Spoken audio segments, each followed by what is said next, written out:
I'm Loochatron and welcome to ReviewCap, a game review and recap of how we got here.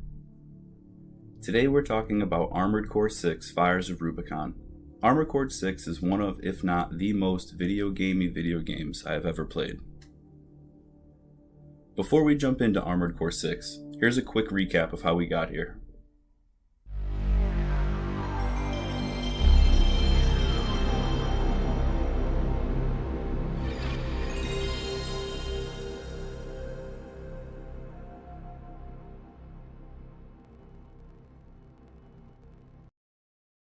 Armored Core was first released on the PlayStation 1 in North America on October 25, 1997, making this game franchise nearly 3 decades old.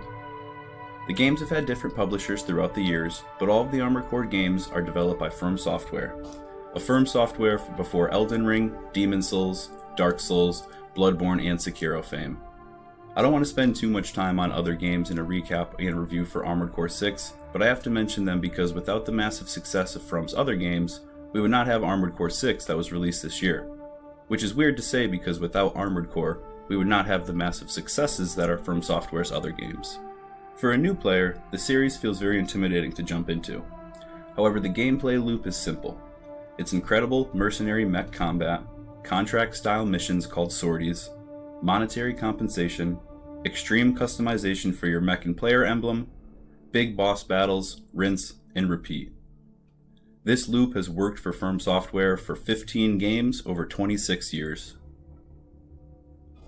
I first played Armored Core on the PlayStation 1 when I was young, and only played Armored Core 4 on Xbox 360 before completing Armored Core 6, and then jumping into the entire series. As a relatively new to the series player myself, I didn't know how to jump in. The Armored Core series story-wise is pretty much all over the place, and I don't mean that in a bad way. The series almost follows a Legend of Zelda structure, with some games connecting and others acting as an entirely new story set in an entirely new world. The player even takes control of a specifically named, non-verbal character called Raven. The player controls Raven in almost all Armored Core games. There are main, numbered games in the series, and then full games released following the mainline games to oftentimes act as a story continuation with similar mech combat and a gameplay loop. The games that follow the mainline numbered games in the series are full games on their own, and oftentimes allowed the player to import their save from the mainline game to continue where they left off. In today's market, these games would most likely act as DLC for the mainline Armored Core games. However, these games released in between the numbered mainline games were actually full games, some with new features, and others mostly to continue the story. Armored Core was first released in 1997. About 1 year later, Armored Core Project Phantasma was released. Project Phantasma is important to bring up because it was the first Armored Core game to introduce the concept of the arena. We'll talk more about arenas as we go because it's become a staple in the games, especially in Armored Core 6. Arenas are where players can face other Armored Core characters, often from the story mode, one-on-one for extra credits or extra money for parts for your own mech. In 1999, Armored Core Master of Arena was released and is a continuation of the main story and took the arena feature Project Phantasma introduced and made it integral to the game's plot and gameplay. In 2000, and as part of the PlayStation 2 launch, From Software dropped Armored Core 2. Armored Core 2 is a continuation of Armored Core 1's story and is basically Armored Core 1 but on the PS2. AC2 didn't feel like a new generation game when it launched, mostly due to the clunky controls that haunted the series in its early entries. This lack in generational jump from Armored Core on the PS1 to Armored Core 2 on the PS2 hurt the series and in my opinion was the game that put Armored Core in a corner and really only enjoyed by a loyal fanbase or someone looking for a niche mech combat game. In 2001, Armored Core Another Age was released. Another Age felt a little bit better, but it was still pretty clunky. Another Age is actually one of the longest Armored Core games with over 100 missions the player can go on. Armored Core Another Age may have over 100 missions for the player to go on, but has barely any story content or plot lines. The game is supposed to mimic the life of a mercenary bouncing from place to place, but it alienates the series from fans who enjoy some story content with their action games. Armored Core 3 was released on the PS2 in 2002 and is the first of a second story introduced into the series. Armored Core 3 in the games in the third generation is where the series seriously hits its stride, which is unfortunate because around this time in the PS2 lifecycle, the only players playing were a dedicated group of fans or those looking for a niche mech combat game. The controls feel smooth, and it feels like I'm a powerful mech right out the gate. Armored Core 3 introduced new features, including consorts, which were computer-controlled allies you can bring into missions or sorties with you. Armored Core 3's story continued in 2003 with Silent Line Armored Core, and continued in 2004 with Armored Core Nexus. Nexus is important because it's the first Armored Core game to feature dual-stick controls, which would become default later in the series.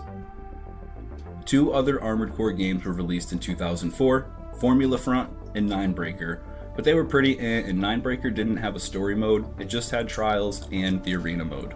In 2005, the final Armored Core installment on the PlayStation 2, Armored Core Last Raven, was released. Armored Core Last Raven is the final game in the third generation of Armored Core games. In 2007, Armored Core 4 was released on PlayStation 3 and Xbox 360. It was the first Armored Core game released on an Xbox console, and was the generational jump the series needed. Even though From Software was consistent with Armored Core releases for nearly 10 years, the series at this point was mostly enjoyed by their loyal fan base, or a kid who needed a break from Call of Duty or Halo. Online first-person shooters dominated the market at this time, which stuck Armored Core even further into the corner the series placed itself over 5 years ago. Armored Core 4 was the first Armored Core game released in the mainly online era of gaming. It was hard for Armored Core to exist as what it always has been during this time. However, Firm did not change the formula and instead released a solid sequel to Armored Core 4 in 2008 with Armored Core 4 Answer.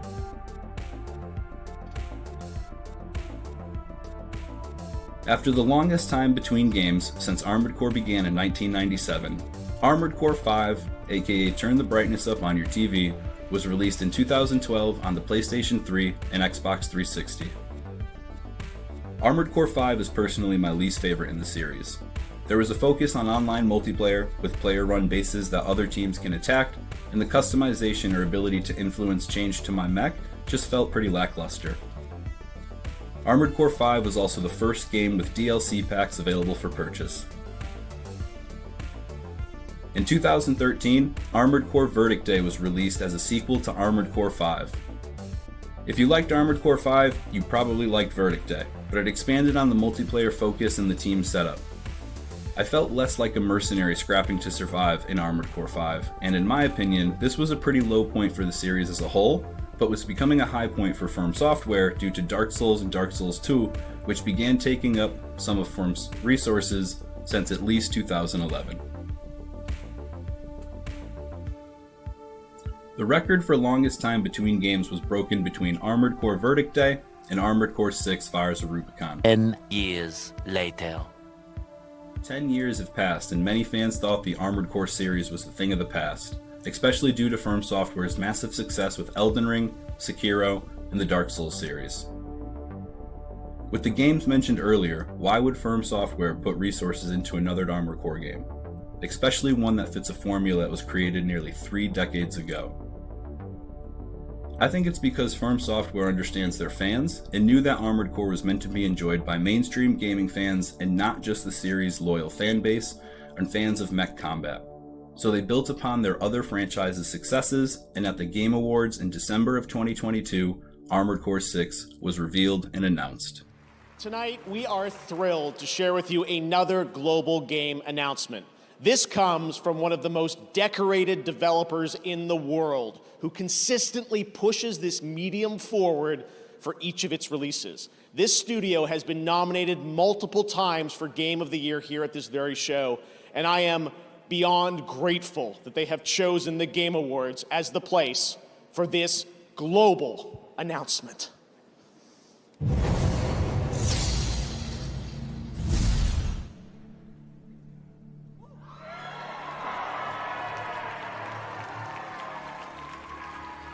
Armored Core 6 Fires of Rubicon was officially announced in December of 2022 at the 2022 Game Awards hosted by Jeff Keighley. Armored Core 6 was announced nearly 10 years after the previous installment.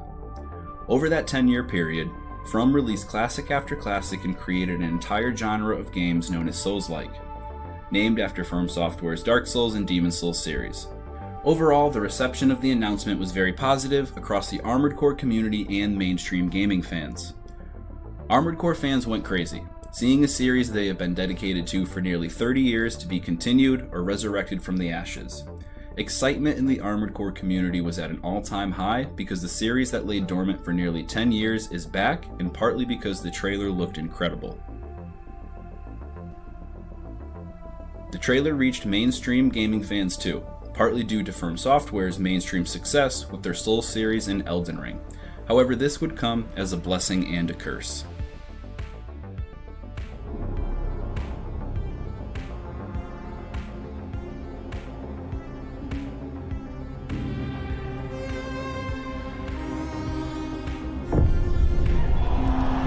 Immediate comparisons to From's other games were made, and fans of the Souls series and Elden Ring expected Armored Core 6 to be similar. There was still excitement, and many fans expressed that they are hooked simply because From is making the game, and it looks great, and to be fair, the trailer does look incredible. It was a perfect mesh of what Armored Core has always been for the fans of the series, and what Armored Core will be for new players. Although there was overall excitement across the gaming community for Armored Core 6, the developers still decided to address how Armored Core would play and if it would fit into the Souls genre From has perfected along the way. We got a 2023 release date, which was promising for fans of the series and newcomers to get their hands on Armored Core for the first time. With the hype train officially leaving the station, and pretty shortly after the announcement of Armored Core 6, From Software began their marketing rollout with interviews across different gaming media outlets. In an interview with IGN, From Software's president, Hidetaka Miyazaki, directly addressed how Armored Core would play and if it would be similar to From games of the past or similar to previous Armored Core games. Miyazaki had the perfect response. Armored Core 6 will be an Armored Core game. It won't follow any Souls-like formula, and instead, From Software elects to follow the same formula that they created nearly 30 years ago, a bold move in the current gaming market. The marketing for Armored Core 6 continued through the end of 2022 and the first half of 2023. There was an interview at the Taipei Game Show in February of 2023 where information on the arenas and emblem customization were detailed.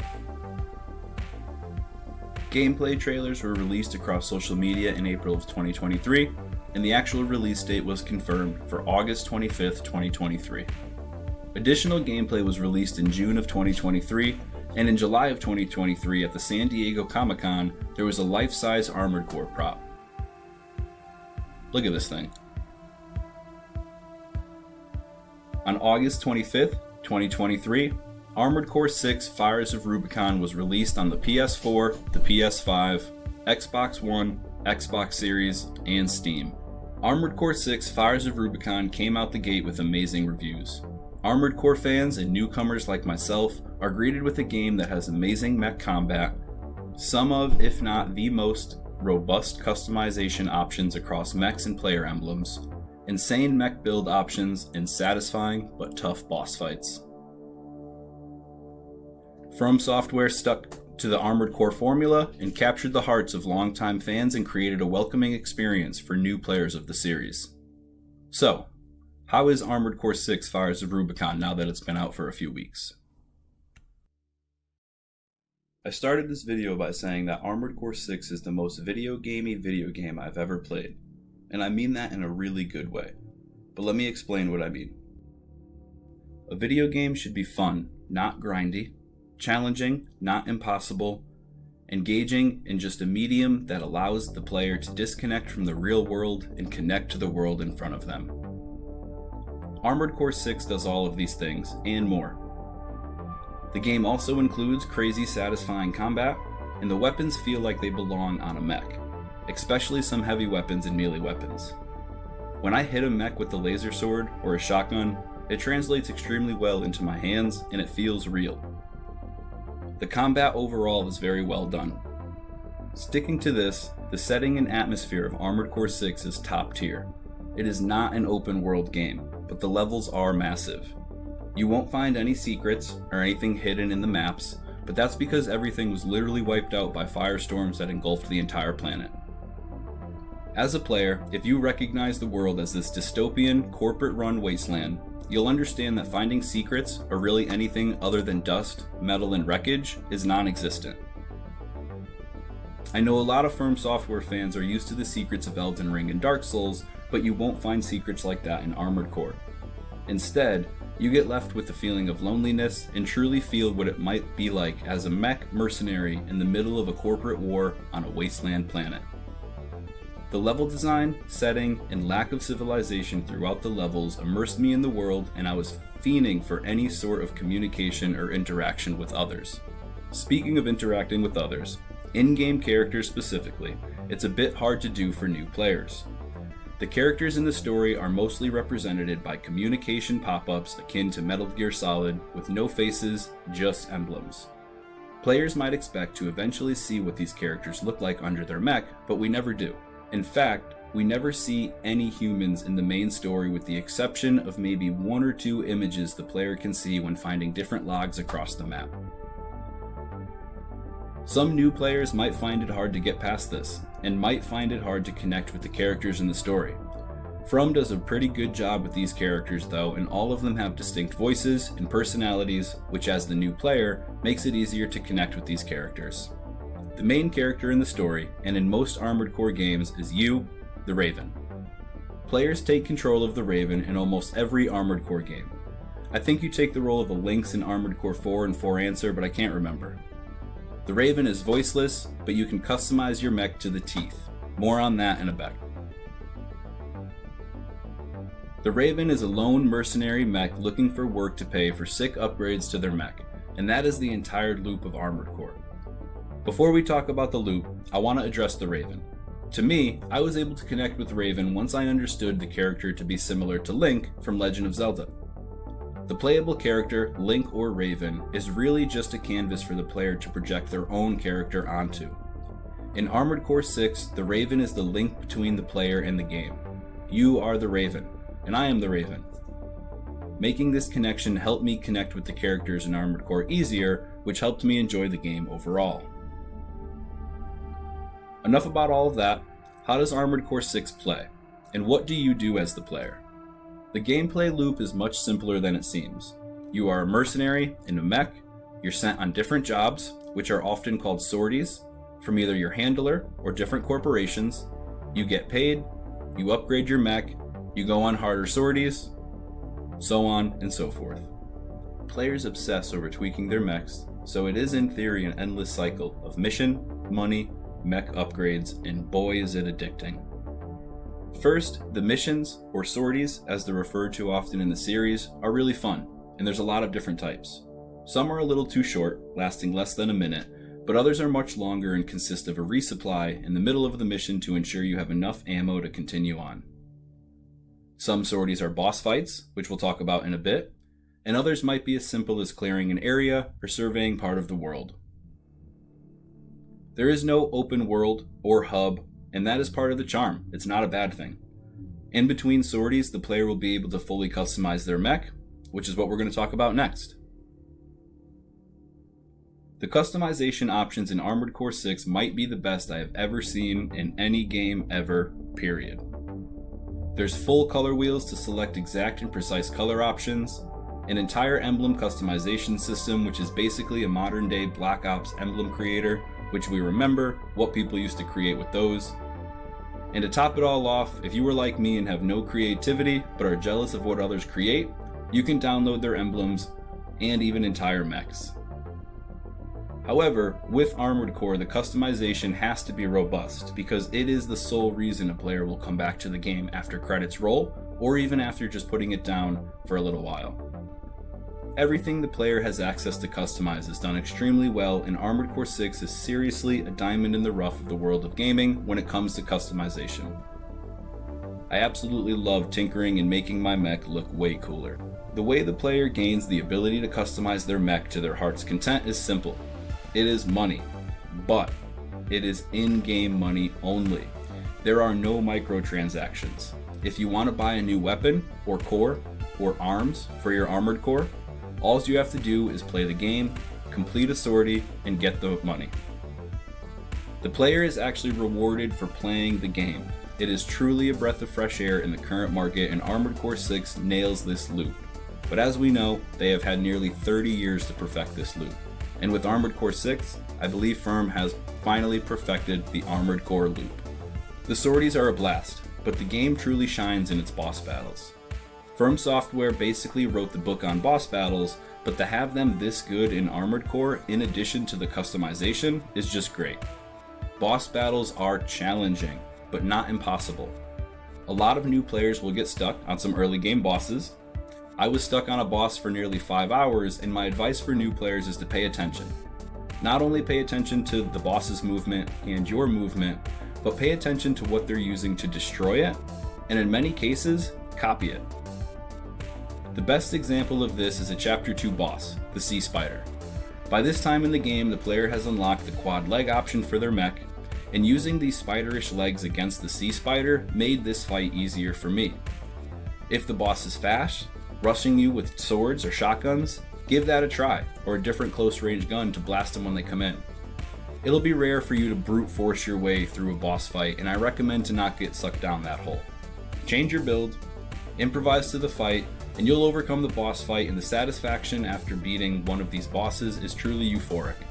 There are a lot of boss fights in Armored Core 6, so seriously, get comfortable with changing your build before heading back out there. So I've played through Armored Core 6's main story, and I'm on my way into New Game Plus. Once the player beats the game, New Game Plus will begin, and it actually has additional story missions that can only be completed in New Game Plus. The replayability is there with Armored Core. You can replay old missions for money to upgrade your mech, or you can play through the game a total of 3 times to complete every possible story mission or sortie. From Software has done it again with Armored Core 6. The game is truly great, and in a busy 2023 it stands out from its competitors. The game is a solid 9, almost 10, and the only thing holding it back is there's no matchmaking for online play. You can lobby up with your friends and go 1-on-1 or 3-on-3, but as of making this video there is no matchmaking, and if that gets added, this is a 10 out of 10 game. However, because it is lacking, Armored Core 6 is a 9 out of 10, and I highly recommend it to not only Armored Core fans, but to newcomers who are looking for a breath of fresh air or rockets to the face. Thanks for watching, and be sure to tune in next time to ReviewCap.